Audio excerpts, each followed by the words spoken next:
Welcome to Slasher Sunday. So I was trying to do something completely different for Slasher Sunday, and that kind of fell apart. But hopefully I'll do it one day, so I'm going to keep it a secret for now. That is why I'm late on this. So I was going through a list of a bunch of, better received slasher films of the last 2 decades, of the 2000s, and I was looking for ones that I haven't seen. And My Little Eye was on a few people's lists, and it is one that I had always wanted to check out, but just always slipped by me, and I just never saw it. Having watched it, I really can't say this is a slasher movie, but I understand why people say it is in some respects. But I don't have any time fucking to watch another movie. It's getting late, and it's already past Sunday. It's technically Monday now, so this is the review you're getting for Slasher Sunday, even if you don't consider this a slasher movie. But there is definitely slasher stuff going on in here.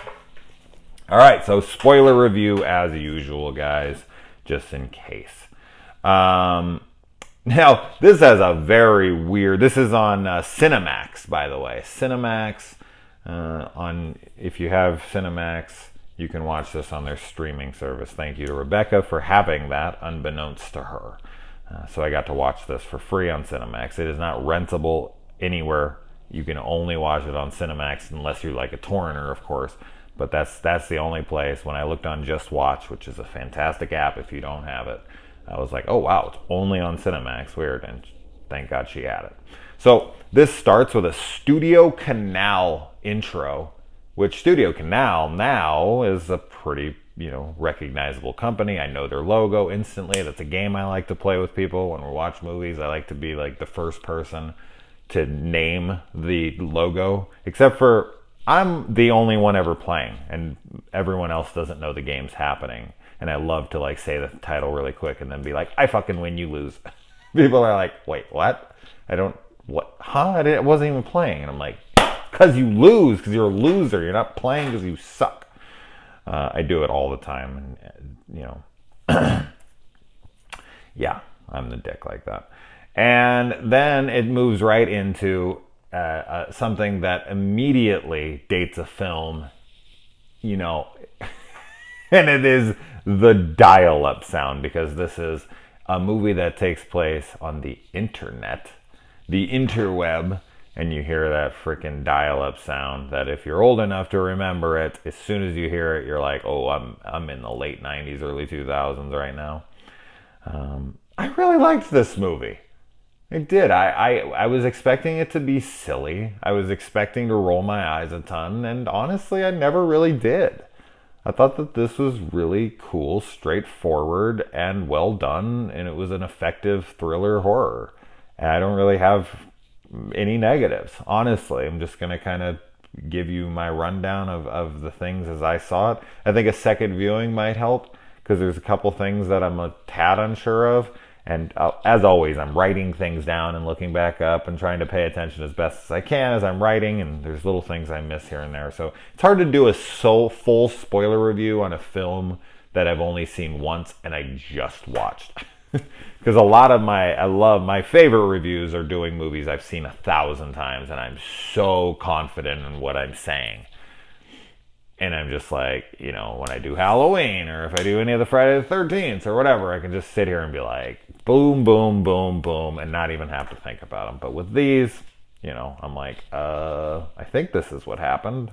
And then on a second viewing, I'm like, idiot, that is not even close. Or, of course, people blast me in the comments as soon as you make the smallest mistake.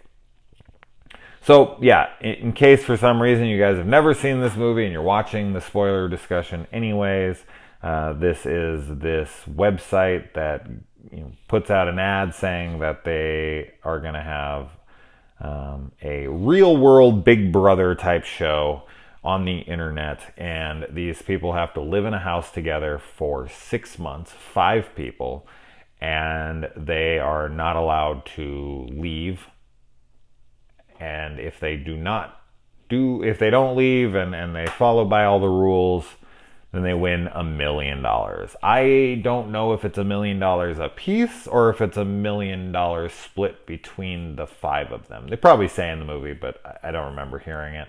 So it's either 200 grand each or a million each. I don't know. There's three guys and two chicks. Both chicks are very attractive.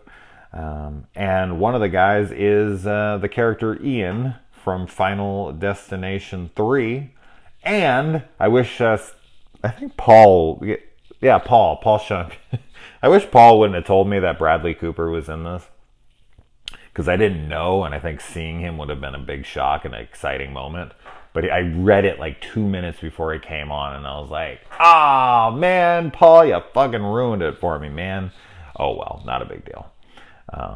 Now, at first, I did like for the first like 5 minutes, I was like, "This movie looks like shit," and I really hated shot selections. Like everything was in close-ups and all this.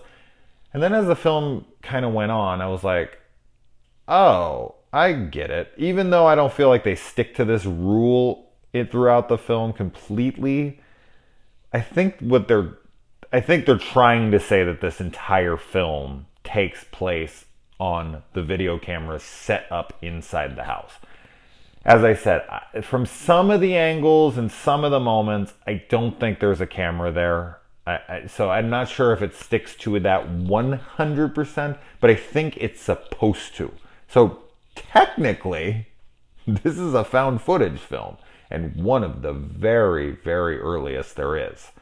You know, yes, Blair Witch predates this, so does The Last Broadcast, and of course, you know, Cannibal Holocaust, which predates fucking any of these.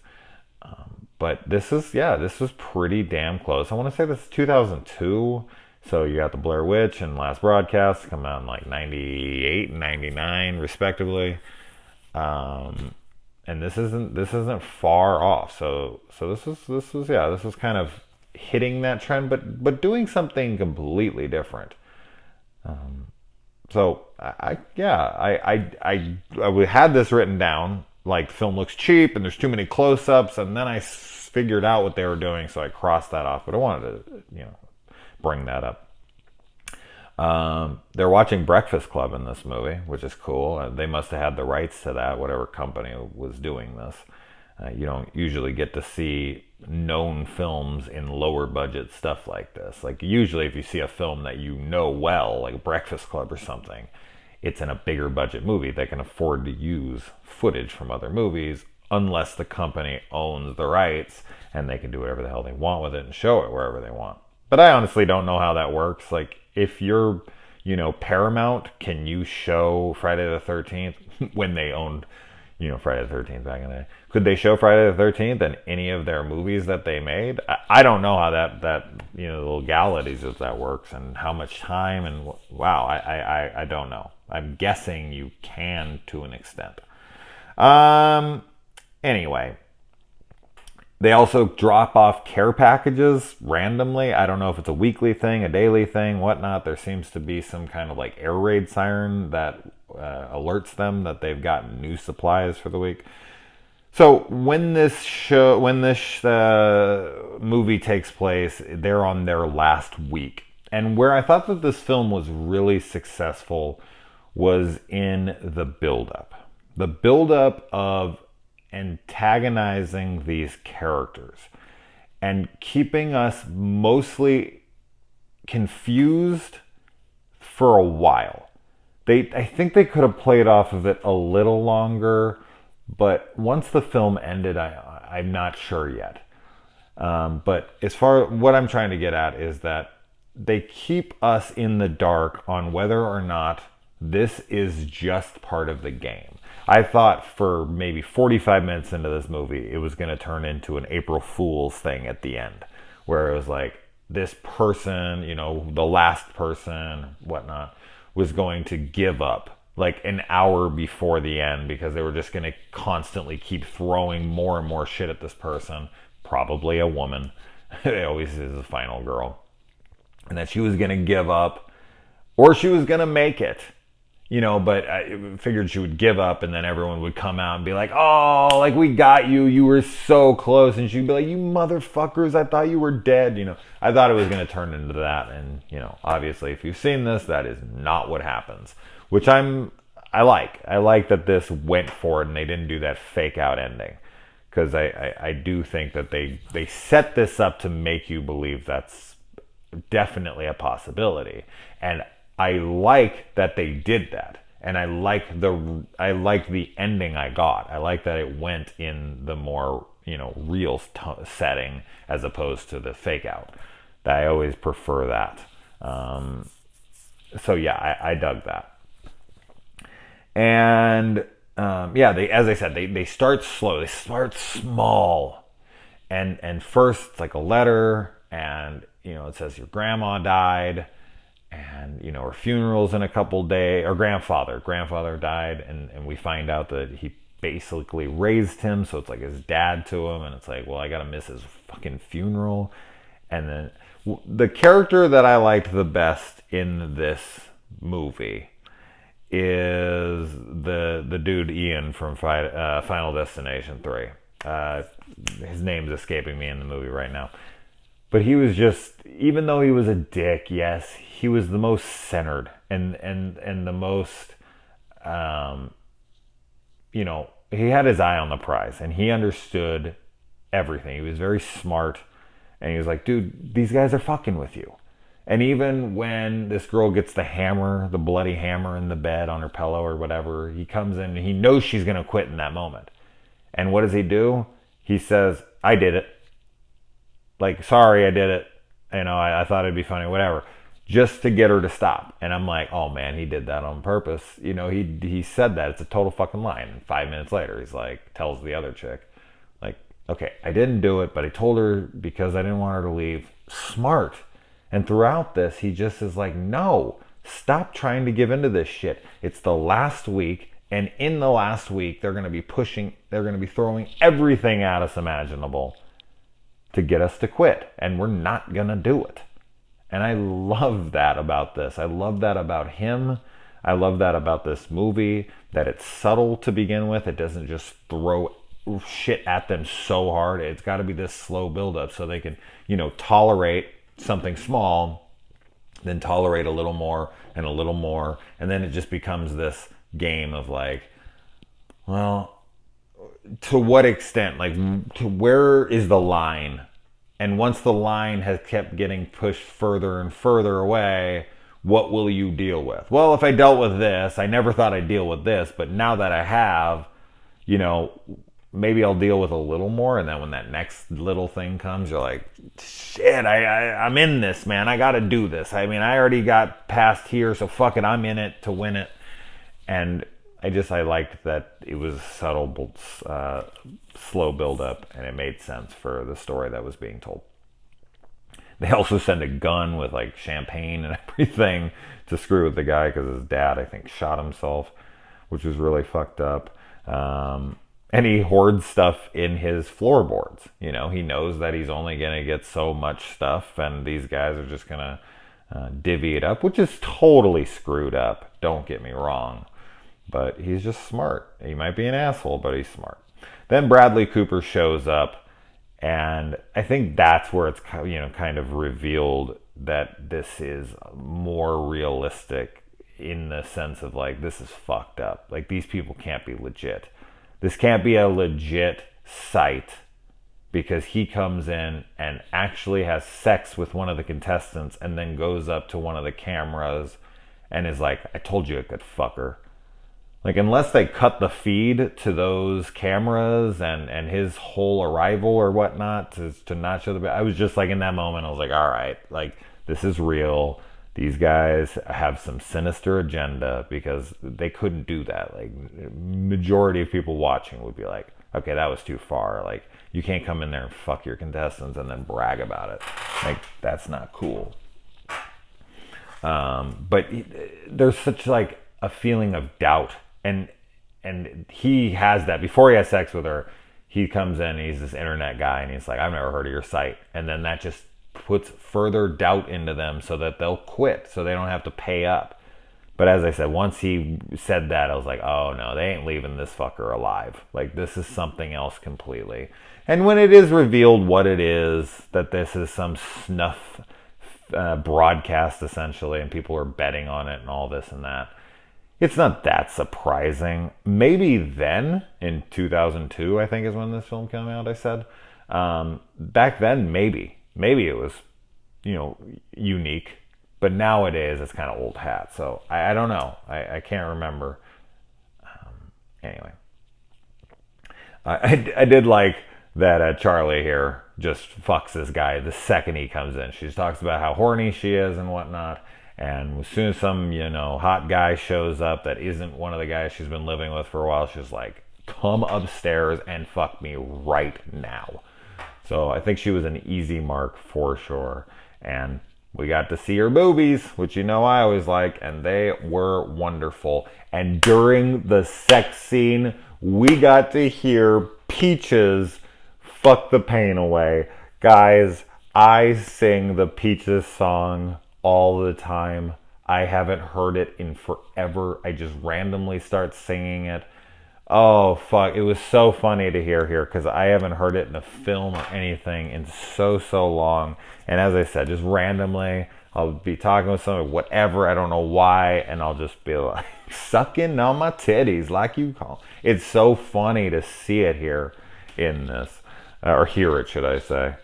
Oh man, that was great. Just hearing that song alone made this movie worth it for me. And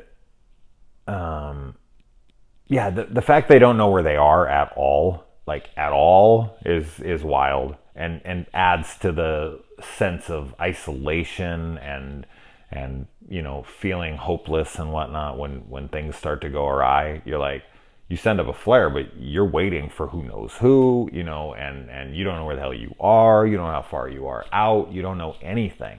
Just being left in the dark like that, that's scary shit. I'm surprised they got through this 6 months before any of this insanity happened. And let's see here. Yeah, they keep screwing with him, They find that dude's, to Bradley Cooper's backpack. They put that chick's clothes in that dude's room. They do all sorts of things to screw with him. If they call the cops, they lose. There's so many rules that they have to stick to, and that adds to the tension. When that guy carves that cat for the girl, and then he gives it to her, and then he hears them laughing at his gift, oh, awful.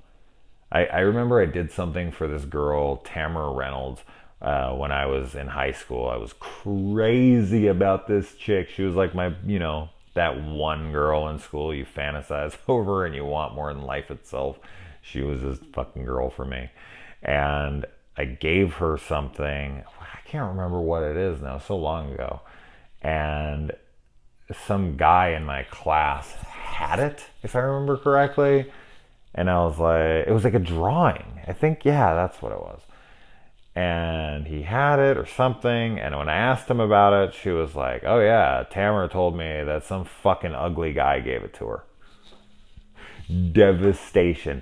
Looking back in hindsight, though, the guy may have known it was me and had a crush on her too, and told me that just to fucking throw me off the scent and to think she was a bitch and whatnot. So I don't know, but I'll tell you, whatever happened that day, oh man, that shit stung so bad.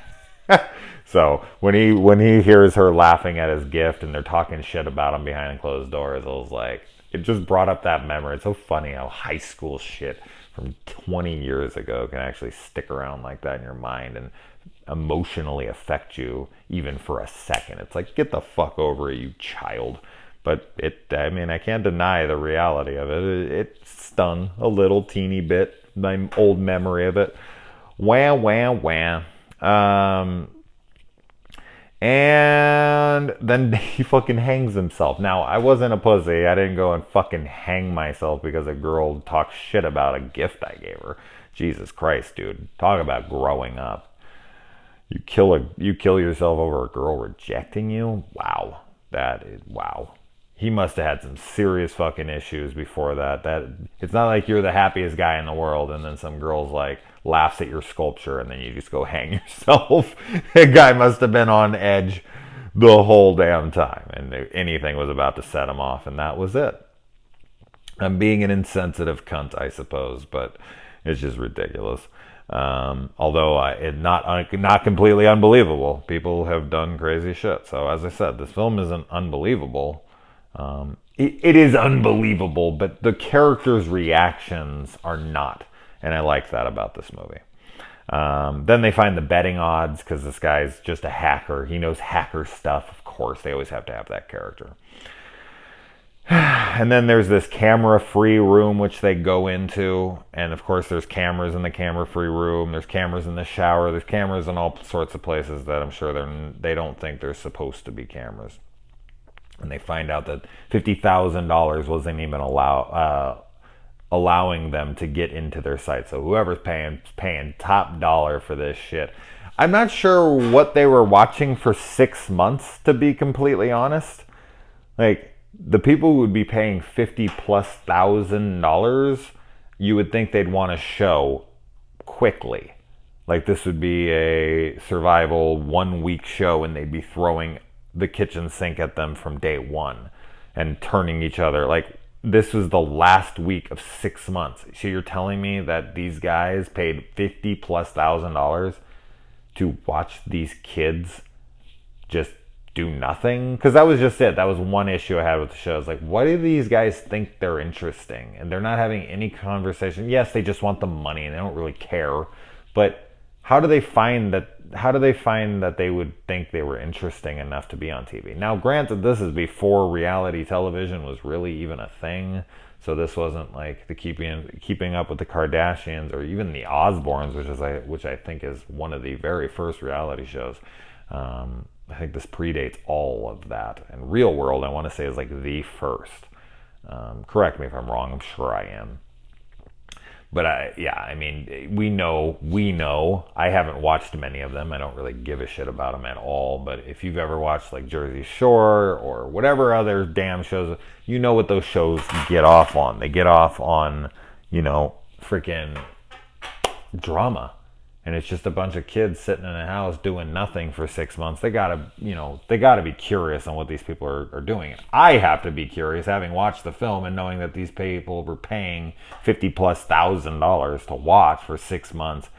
You'd be like, well, and they always say, oh, there's always 5 more suckers at the end of this movie. And it's like, so every 6 months you bring in 5 new people and these people pay X amount of dollars to watch 6 kids for 6 months or 5 kids for 6 months so then they can get a little action at the very, very end. Like, why not just do it in a week? Then you could bring in 5 kids every fucking week and really bring up the revenue. That didn't make any sense. So I guess that is one gripe I have with the film, because I just honestly don't see it. Unless these people are so sick that they want to like have some form of a connection and bond with these people and watch them for 6 straight months before they watch them get massacred. And yes, it gives them time to set up the odds and let them place their bets, but you could do that in a day. You could do that in a couple days. It does not need to be 6 months.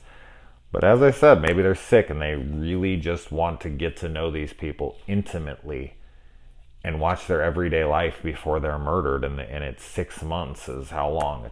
That seems excessively long. Even like you could do that in 6 weeks and still get to know these kids pretty damn well. So I'm a little too hung up on 6 months, but it just seems ridiculous to me. And Matt killing Charlie was very surprising to me. I wasn't expecting that at all.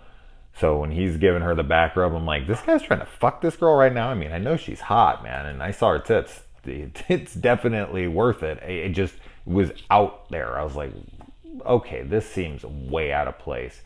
And then he fucking puts a bag over her head. Now, when did he become part of this? I don't know. This is something I think I missed. So maybe a rewatch or somebody who's seen this movie a bunch, please let me know. I do think I missed.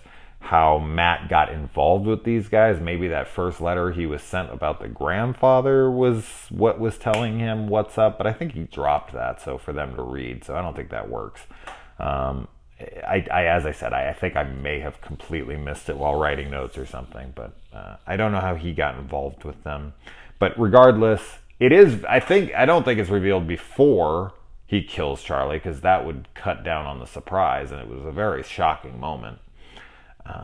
But then, yeah, and then he goes over and he cuts the dude's head off while he's playing a video game. That was badass, man. His head fucking lops off. So this is all the slasher stuff. Matt becomes the slasher of the movie.